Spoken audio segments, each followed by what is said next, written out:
Okay, go. It is the afternoon of December 30th, 2015, in the latter part of the moon Sspopiikimi, the long night's moon. And I am back out at Sspopiikimi for a couple of reasons. One, just because I like to be here, see what's going on today. Number two, it's a very cold day. Well, it's not so bad right now. I think it's about -14 right now. But when I woke up this morning, it was 23 degrees below. So that's pretty cold. And I know some of the birds and animals maybe could use a little help.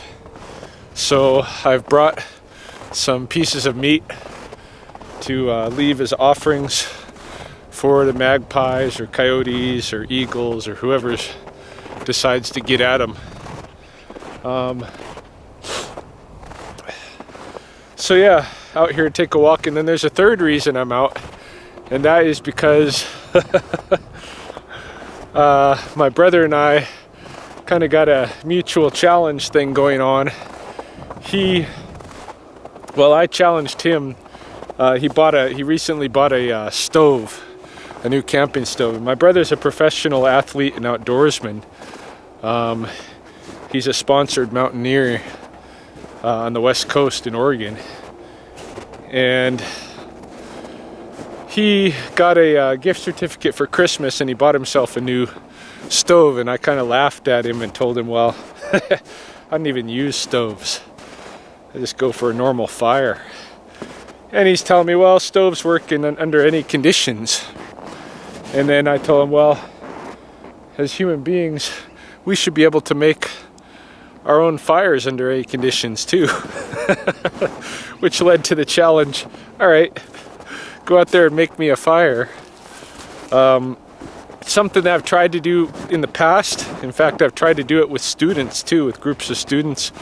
Set it as a challenge, particularly in the winter semester when there's not as many things to be paying attention to out here, when life is kind of cold and sitting still. A lot of it, and a lot of it just plain absent. Try to start a fire from scratch, a fire by friction. If you were out here and you needed fire, you're a human being, you should be able to make it. Can you? So far, I can't, and I've tried several times, but I want to take up my brother's challenge and try again. So one of the things I'm going to be doing out here today is gathering the materials for that. And I'll show you that along the way.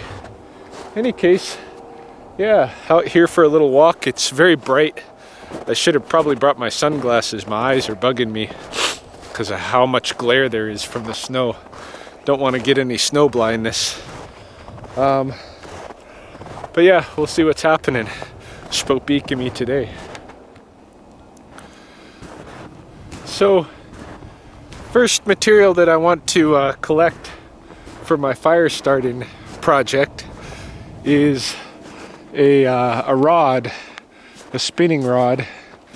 And one of the really good materials for doing that out here are these cattail stalks. You want to get a material that's not actually wood, but something that has a pith in it, that pithy, spongy like material.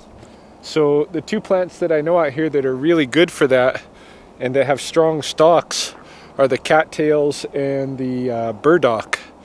And the cattails are always the straightest.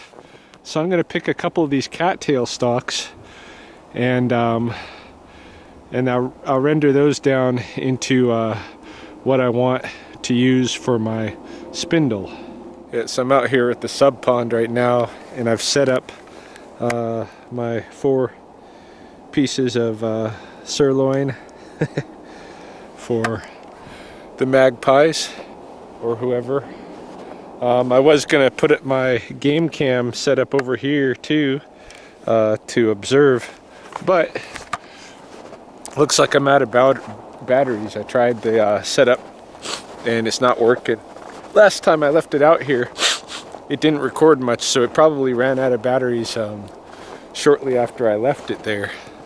I did notice here that, show it, on the edge here the coyotes have chewed on it, but that shouldn't make any difference. They looked like they picked it up and played with it last time, but by then it probably wasn't functioning anyway. I didn't get any recordings off of the last time, and I should have got something. So anyway, train coming by. Still got the old Canadian Pacific Rail. That's what Lethbridge is known for.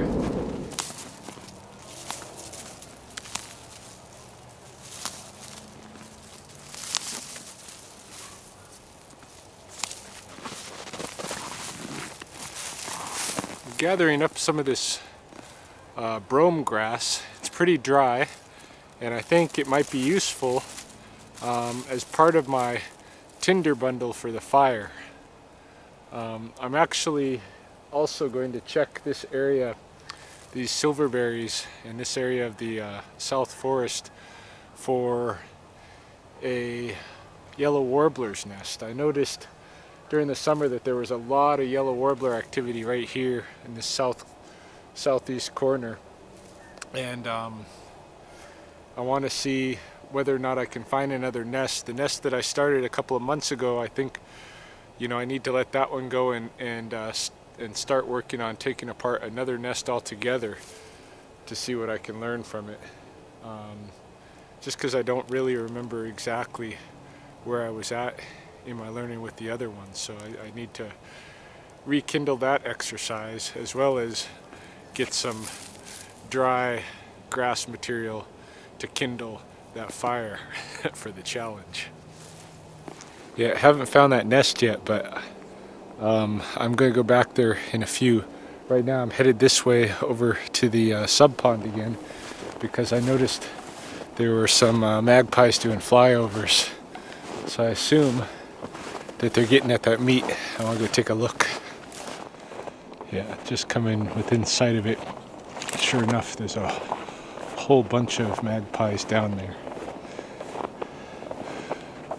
Some are flying away right now. Typically what happens is they take their fill right away, swallow it down, and then afterward they continue to take pieces as much as they can fit in their mouth and throat pocket, and they'll fly away with those to cache them in the trees. They keep returning until the food is gone.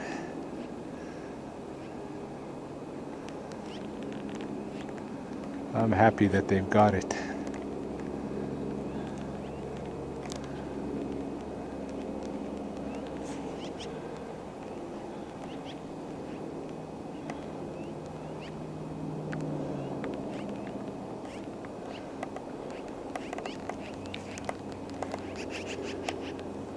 They're coming from all over the place now, sharing the food. If an eagle passes by, they will notice what the magpies are doing, and coyotes may very well notice them too, but if I'm standing around out here, I'm way too conspicuous for the eagle, and I might have a chance of sneaking up on the coyote, but the eagle will see me. So I'm going to move out. Probably the magpies are going to make short work of that anyway. Give them 10 minutes, they can make something like that just disappear. This area of beaver fallen trees, beaver fallen cottonwoods, provides another opportunity for me to get the resources that I need for my fire starting kit. So right over here, For instance, I can see there's a fallen tree that's just in perfect age, where you can see the bark kind of falling off of here. This inner bark material, I think, is going to be good for my tinder kit. I'm just gonna rub it and make it you know, pull it into real thin strips. Oh, here we got some spider nests and stuff. You never know what kind of cool things I might run into here too. A little bit of spider nesting, but yeah, you can see here, look at this. This is really good stuff, I'm betting, for tinder. So I'm gonna collect some of this stuff. I'm also gonna get a piece of the bark itself to serve as a kind of a collection plate for the hot ash and coal that builds off of the hot ash. I need a kind of a plate underneath the base of whatever I'm going to use for my spindle, and I got some ideas on that too. I mean, I got my spindle, but I need the base that I'm going to spin against, and underneath that there has to be some kind of collection plate, and that's where a big piece of cottonwood bark will come in handy.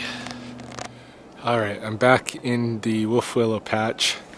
Come across a warbler's nest right here, but I don't really know what condition it's in. It looks like it's kind of been pulled apart, hey? There's materials hanging off of it. So I don't know that this is the one. Nah, I'm not gonna take this one because it's just not altogether the way I want it to be. I'll look for a better specimen. I'll continue to look in this patch. If I don't find one here, there'll be others.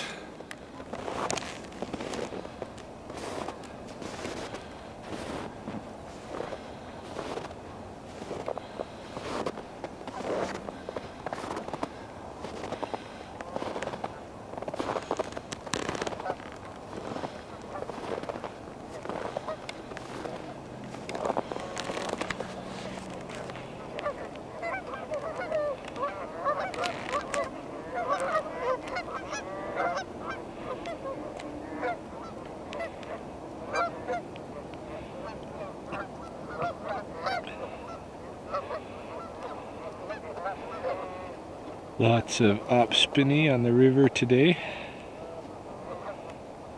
hanging as usual along the edges of the open water crags. What do we got in here?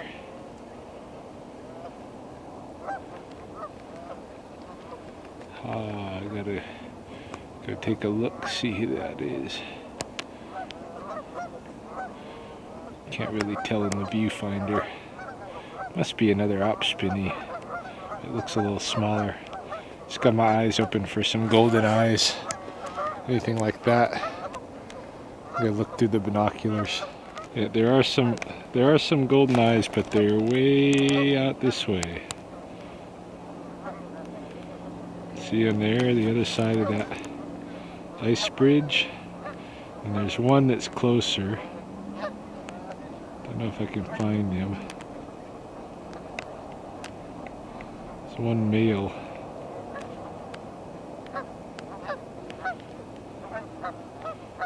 Back in here somewhere. But yeah, the others are off behind that ice bridge. Here's that sleepyhead porcupine. Pretty much hasn't even moved hardly a foot, maybe 2 feet from she was right there when I visited 3 days ago. Now right there. So the porcupine, should have brought her a carrot or something, but it's not like she's got any shortage of food out here, given that she likes the cambium of different trees. Coming up on porcupine number 2. Up here, kind of same area, the forest main, but a different tree today and a little bit higher. Right up in there. Sleeping, just like the other one. Sleeping through the day. No sign of any eagles. No sign of the kingfisher, but I'm not sure if his open water strip is even open anymore. I'm going to go around the bend here where I can kind of get a better look in that direction. Alright, so there is still a little trickle open there in the kingfisher's area. Just no bird there at the moment.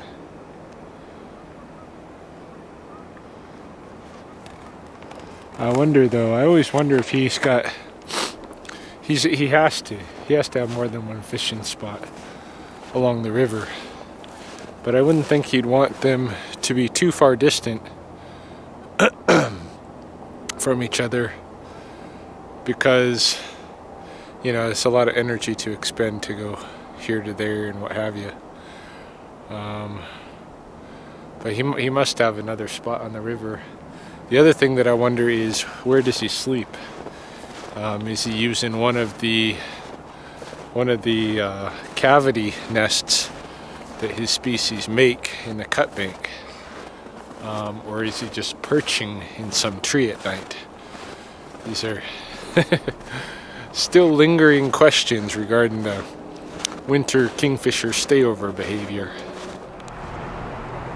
So I've just been walking along the edge of the river here, looking for the last piece that I need for my fire making kit, and this is it. It's willow root, any kind of willow.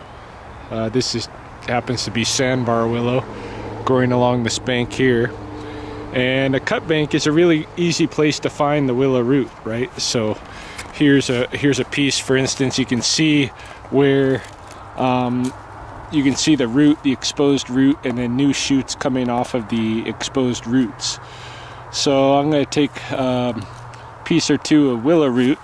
Those will be the base that I spin my spindle on. Those would be the other part of the friction material that I use for my fire making.